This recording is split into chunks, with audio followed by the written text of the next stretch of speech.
Alright, so now I have a shoulder holster on. Primarily because it was easiest to put on from where I was dressed before. So you can see it's nice and tight up into my armpit. I still have full mobility of my arms.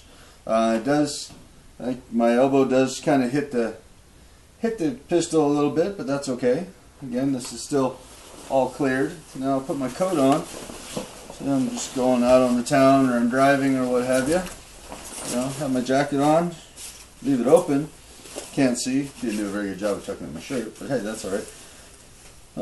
And easy access, Usually wear my jacket rolled up or up tight, and no problems there. If I need to get at it, I can go straight in, unzip my coat, and there it is. So, decent, especially good for driving. If you're sitting down, you can just slide right in. You got it, especially in a carjacking scenario. Very good. So we'll move to the next holster.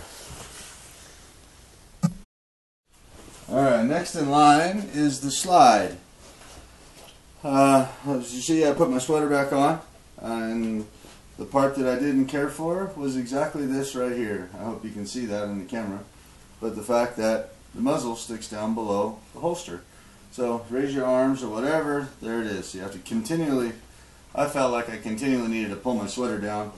It was just, that whole feeling was very uncomfortable for me. As you can see, any typical movement, reaching in my pockets was no problem, but always got that little muzzle sticking out, especially if I was to reach up or anything like that. Concealment wise, bending over, it did a pretty decent job, keeps everything tight, but that was my primary issue. Now if I was to throw my jacket on, of course it's much longer, down below it would hide it quite well, but this was my primary concern with this holster.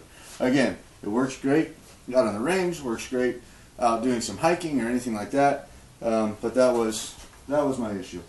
I'm not condoning this style holster. You just need to dress accordingly, and that's probably the primary focus of this section, is dressing around your gun, dressing how you're carrying it, depending on what you do on your daily basis. That's first and foremost. You need to make sure that what you do on a daily basis and how you dress is around the gun, and you keep it concealed.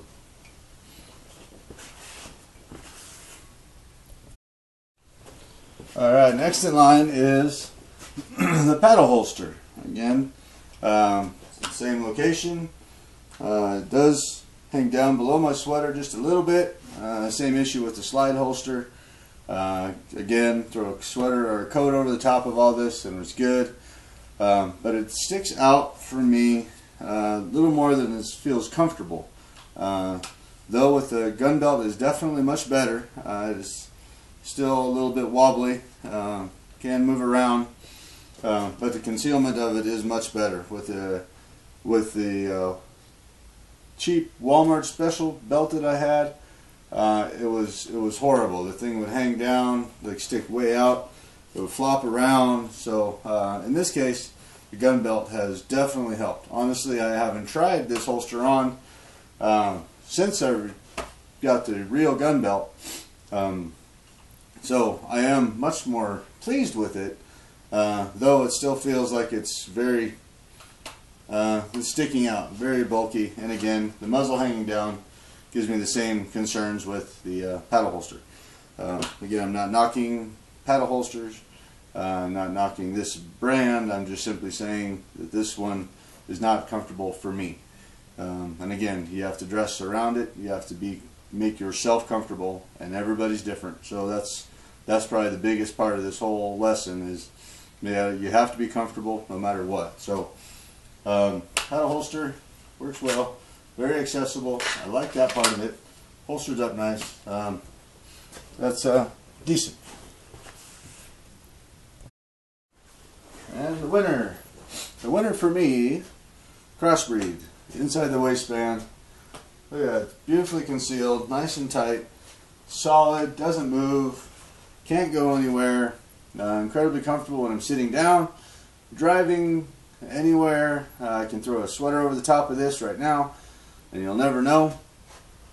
I purposely left the sweater off just so you can see it. You can see it sticks out just a little bit from my back line. That's if I bend straight over. Of course, that's another lesson.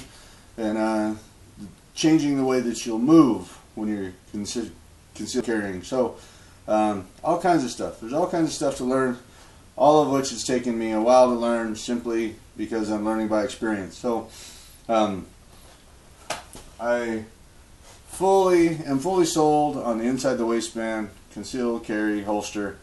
Incredibly comfortable once again. Great for concealment. Nobody knows it's on. It doesn't hurt you. Doesn't get in your way. You can still access all your pockets. No concerns at all. Love it. Absolutely love it. And again, it's a trial by error. I can give you the best pointers that I have, what I've learned. It may or may not help you. It may or may not work for you. I hope that it does help, or at least gives you some information. Appreciate you watching. If you like our videos, like my videos, share, subscribe, and thank you. Thank you for watching. Have a great night.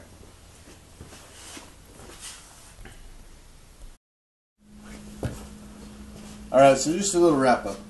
I want to wrap up what we just discussed. Couple of lessons. First and foremost, you need a comfortable holster that's good for what you do. Whether you're an office worker, whether you're a construction worker, you drive for a living, whatever you do, the holster needs to be in line with what you do and be comfortable for you. Without a comfortable holster and a good gun belt, you're just not going to be very successful. So, yeah, you really need to stop, think about what's going on, what you do, and work with that. For me, the inside the waistband holster is amazing. Absolutely love it. Nobody knows I carry. I can go through my daily life and be perfectly comfortable 99% of the time. So if you can get that high of a success rate, that's amazing. So good luck, enjoy, God bless, take care.